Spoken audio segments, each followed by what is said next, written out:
Hi, and welcome to the Stress Less Summit. I'm your host, Eleni Vardaki, and I've organized this summit because it bothers me when I see girls and young women stressing out so much when there is a better way.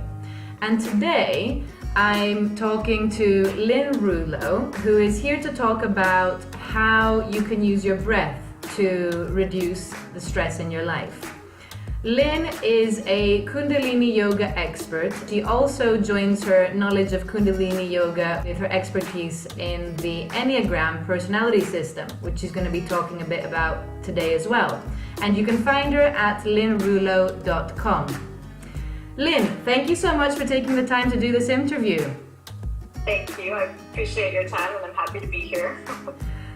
Lynn, would you like to tell us a bit about your experience of dealing with stress in the workforce? Yeah, absolutely. So I guess my main message, or one of the main things I've learned throughout my life to date is trying to avoid stress is not really a successful strategy, because stress exists in whatever environment you're in, and it's just part of the human condition.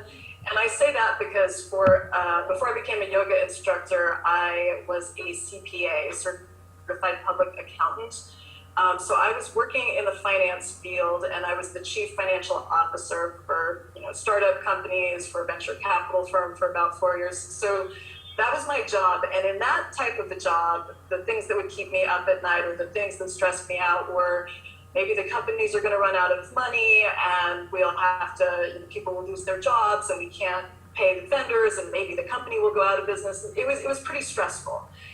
So then, through a whole set of circumstances, I changed and discontinued that and became a yoga instructor. And so you would think that in moving to yoga, my stress level would drop dramatically, because I no longer have these companies that are on the line and people are not going to lose their jobs.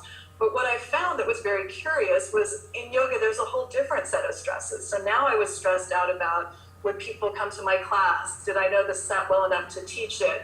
The money was different. How was I going to afford everything? So in this transition, there was still quite a bit of stress, although the topics were different. And then, even to kind of further nuance it, then I went and added Airbnb as a side business that I do. So now I also have 2 apartments that I rent, and the stress there is, are the people, the visitors, is the taxi going to pick them up on time? Is the apartment clean enough? So my point is just, there's stress, like you can't avoid it.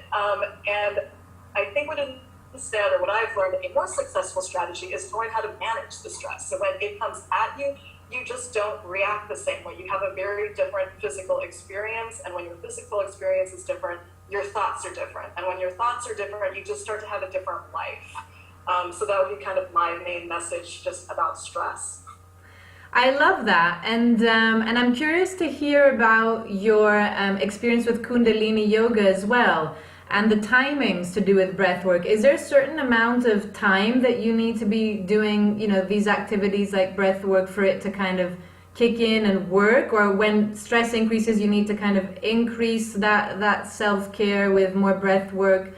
Would you like to talk a bit about that? Yeah, it's a great question, and the way I describe it is, you can think of the breath as a muscle. So it's a muscle that needs to be developed. We all breathe, but most of us are breathing fairly unconsciously. So we're just breathing in and out, and we're usually breathing pretty shallowly. So there's a statistic that most of us breathe between 16 and 20 breaths per minute. That's a pretty shallow breath, because our breath muscle just isn't really prepared to do more than that. However, as you start to train your breath, and Kundalini Yoga is a great practice to train your breath, you can breathe as little as 1 to 2 breaths per minute. And when you slow your breathing down to 4 cycles or fewer per minute, so an inhale as you count to 8, and an exhale as you count to 8, you actually start to change kind of the physiology and the neurology. So you start to think differently and you start to feel differently. So that expression, take a deep breath, it's very true. Like, that's a fast way to calm down. That's interesting that you use that metaphor of the breath as a muscle, because it brought some memories while you were talking about how when I first started, doing Kundalini Yoga with you, and for me it was such a challenge when you had to breathe in really deeply, and I was like, I can't keep breathing. It's like I have to go deeper, and then you have to hold it or expand, slow down the breathing. And as the years have gone by, over the last 2 or 3 years, I realize now it's so much easier. So it must be that it's like a muscle. It gets easier the more you practice, the more you flex it. It's exactly that, and kind of the way I came to Kundalini Yoga. I, was quite athletic, so I came to it because I was going through a breakup, and a friend of mine recommended that I try Kundalini Yoga. I was very athletic before doing Kundalini Yoga, but I still didn't actually breathe deeply. So it's different than going to the gym and working out. It's actually focused breath work. So yeah, like that was also a surprise to me. And again, I kind of came at it sideways. I wasn't trying to do anything. I wasn't trying to lower my stress. I was just trying to feel better after a breakup or a relationship. But what I found as I did more and more of the practice is it was making me feel better, just kind of on the emotional side. But then I would be back in my work day and something stressful would start to happen and my body would automatically take a deep breath or a series of deep breaths. It was like it knew how to calm itself down. And then I started realizing, wow, as I'm breathing so deeply, I'm actually taking in more information.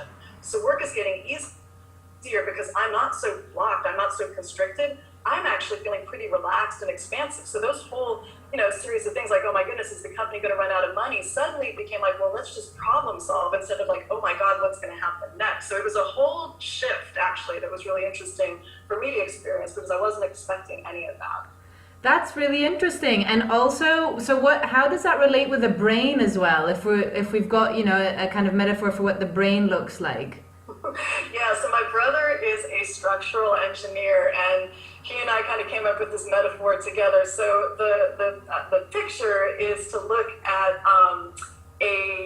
it's called rat nest wiring. And so it's sort of like a data center and how it would be wired. And we all sort of start off with rat's nest wiring. So our brain is just wired how it is, and there's not a lot of organization. And when we get scared, we have certain reactions that we do, and we have certain strategies to try to avoid being scared. And that's kind of the rat's nest. It's sort of like you're a machine. You're on automatic behavior and you can't control it.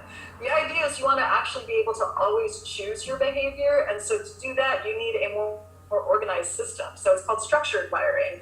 And I talk about, I feel like, and a lot of people who do Kundalini Yoga would completely agree with me, your brain before Kundalini Yoga looks like the rat's nest wiring, and after Kundalini Yoga, it looks like the structured wiring. And you just notice a difference. Your thoughts are clearer and smoother, and you're taking in more information, and you're feeling better. So that's the metaphor that I use. So it sounds like it's helpful then for focusing more and achieving your goals as well, because you're focusing more on solution-focused thinking rather than problem-solving, and your brain's more organized and clear to be able to deal with what's coming your way. I would say it's going to calm you down, and it's going to let you think however you need to think to get to kind of the best place. So for some people, that might be more solution-based. For some people who are very solution-based, it might be to think more creatively. So it's always coming back into balance. And I would say what I think the breath work does, and again, I use Kundalini Yoga, but there are other forms of breath work that certainly work and possibly work equally well. It's the breath that kind of brings you back into balance, because we all start off a little bit off balance. So I get it. So would you mind giving us perhaps a little exercise that we could try? Maybe I could try it, and then you could question me, and people could follow along if they'd like. Absolutely, and I would say, everybody who's listening can do it, and this is one that you can do anywhere. The beautiful thing with your breath is it goes everywhere with you. There's no equipment required. It is free. You can do it on your commute. You can do it, anywhere. So what I would say is just start by straightening your spine. You want to check that your spine is straight, and you want to gently tuck your chin so your neck is lined up with your spine. You want to consciously relax your shoulders and press them back so your heart center is open. And then if you feel comfortable, you close down your eyes. And the idea is to start taking long, deep breaths through the nose. And we'll just do this for 1 minute. But what I would ask is try to inhale for a count of 8.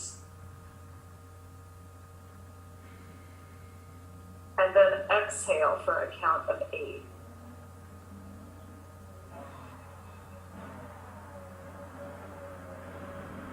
And just keep that rhythm going. consciously breathing from your belly, from your stomach. You have less than 30 seconds remaining.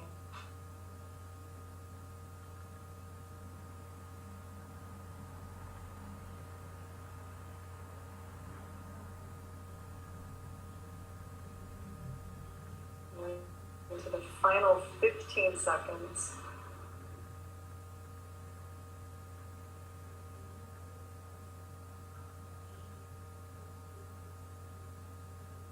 And now wherever you are at, take a deep inhale.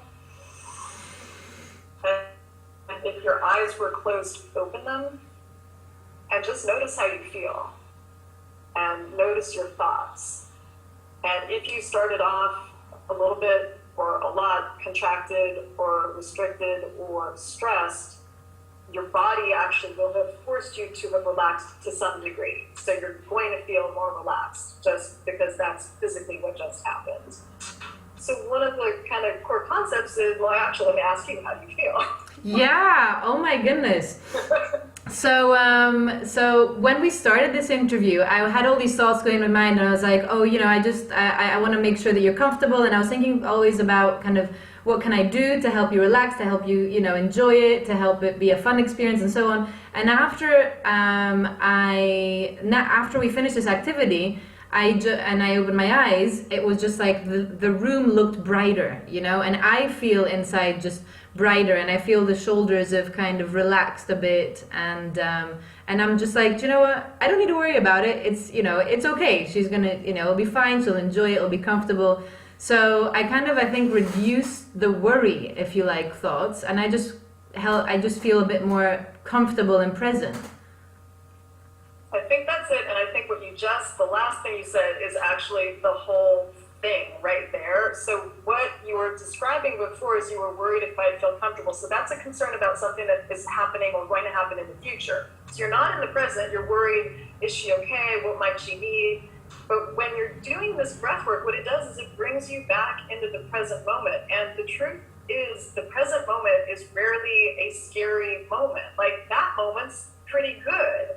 And even if it's scary, it's happening real time. You're moving through it pretty fast. So being present is actually the way out of stress. Like that, what you said is exactly it. And the way to be present is through your breath, because you can't be overly obsessing about the past or overly anticipating the future when you're breathing really, really deeply. It just brings you back into the present moment. So yeah, you just were the perfect example. You just nailed it. I love it, and I love how all I did, it didn't require going to the gym or it was just a conscious decision to follow the 8 beats in, 8 beats out, and make that the only focus. I mean, that's amazing. You can do it just while you're sitting at your desk, and you can do it before a big meeting. If you know, wow, I'm about to go to a meeting, this is important, I need to nail it. Breathe. Like, probably the best 5 minutes you could spend before that meeting is to close the door and to slow your breath down, because that means when you go into the meeting, you're going to be having a very present, real-time experience. You will notice things that you would not have noticed without that slow breath. So, yeah. I love it. I'm definitely going to be using that in future. Thank you. And I know that you also teach people about the Enneagram. Do you want to talk a bit about this personality system and what it's all about and how it works? Yeah, so I teach a system called the Enneagram System of Personality, and it has very ancient sort of origins. So the symbol was seen up to 2,000 years ago. It's been, Gurdjieff mentioned it in the 20s. It became popular in the United States in the 70s and 80s, and then it's been moving kind of across the world since then. So it's becoming more mainstream, but it was more known, I would say, in the United States in the 70s and 80s. It is a system of personality that basically says our attention is skewed or overly exaggerated or magnified in one of 9 places. And that magnification has a lot to do with how we see the world. So it helps to describe how you and I might be sitting right next to each other, and we'll see the exact same thing happen. And I'll think, wow, that was so cool. And you will think, that was so scary. That was awful. And it's because our brains actually picked up different parts of information about the thing. So you're right, and so am I. We're just focusing on different things. So it's saying, what you focus, your mind again is wired, it's pre-wired a certain way, and it's wired to see certain things, and that is coloring your experience in life. And it's saying that you're out of balance. We're all overly magnified in one place, which means we're looking away from the opposite. So it's a great way, it's really helpful in business because it helps you understand what your coworkers are seeing and why you're not seeing the same thing, or your boss or the client or whoever. So that, if you want, I can quickly run you through the 9 sort of types. Is that helpful? Yeah, definitely. And the audience can be thinking about, maybe where they feel they might fit in as an initial kind of gut reaction.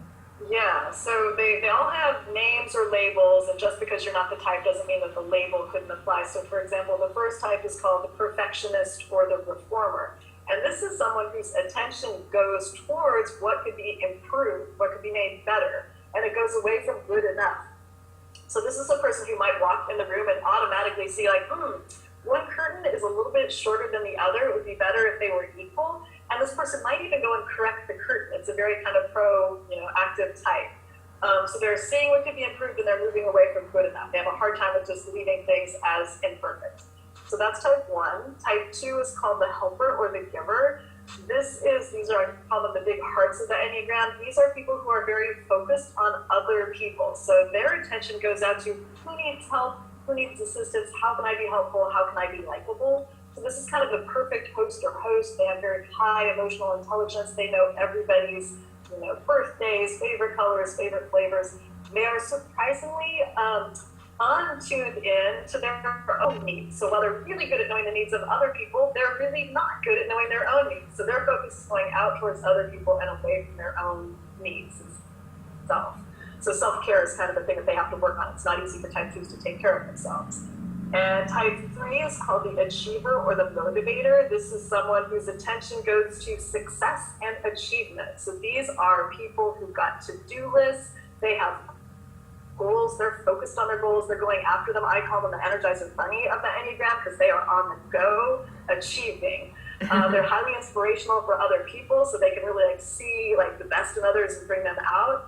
They can have a hard time slowing down. They can have a hard time connecting to their heart and the emotional world because the emotional world can feel kind of inconvenient, like it's slowing them down, and they want to achieve. So they can, some 3s we'll talk about, they can put their feelings in a box and put them away till later when they have time to think about that because they've got to keep achieving. So attention is on achievement and it's away from emotion, actually feeling. Type 4 is the artist or the romantic, and this is someone almost the opposite of the 3. This is someone who owns the emotional spectrum. So they've been up, they've been down, they've been every place in between, and they often are on a daily basis. They're feeling emotion really, really intensely, and they often say they like that. They take a big, deep depression over an average kind of flat day any day.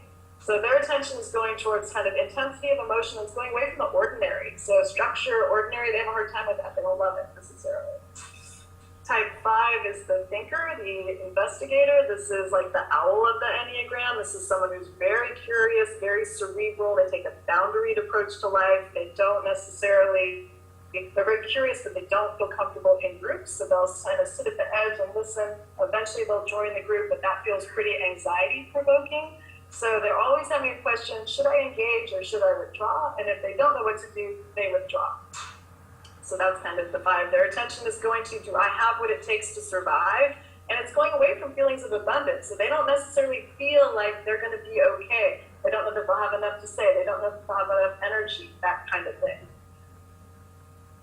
Type 6 is called the loyalist or the skeptic, and I talk about these as the African gazelles of the Enneagram. So their focus is on, they want safety and they're looking for danger. They're trying to think, what could be a threat to my safety or security? So this is someone who's really good at seeing what could go wrong. You often see them in auditing fields. They're great lawyers. They're the ones who are thinking like, but if you don't put that freeze in, everything's going to collapse. They're very, very good at seeing the worst case. They have a hard time imagining what could go right. They have a hard time imagining the best case scenario. So their attention is going a little bit off to what could be threatening here. Type 7 is the enthusiast or the generalist. This is a type, again, almost opposite to the 6, who their mind goes to what could go right, what could be fun, what could be amazing. These are the experienced junkies of the Enneagram. They want to try anything that they've never done before. So they're very interested in new experience. They're adventurous. Because their mind sees the best case, it's hard for them to imagine what could go wrong.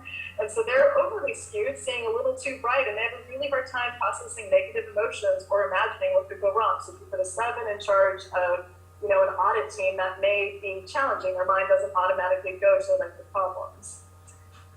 So 2 more types. Type 8 is the boss or the leader. This is, I call this is sort of like the bull in the china shop. So this is someone who is very interested in power and power dynamics. These are big, strong, forceful, direct personalities. What you see is what you get. They're very clear. They can sometimes overwhelm people with their kind of blunt communication style. And a lot of 8s, at some point in their life, they get the feedback, you're scaring people, you're too much, your team is afraid of you. And that's surprising to them. They don't experience themselves that way. So this is someone who likes to be in control and likes to feel strong and powerful and is very uncomfortable feeling weak. So when they feel weak, they often get angry, or if they feel vulnerable, they get angry.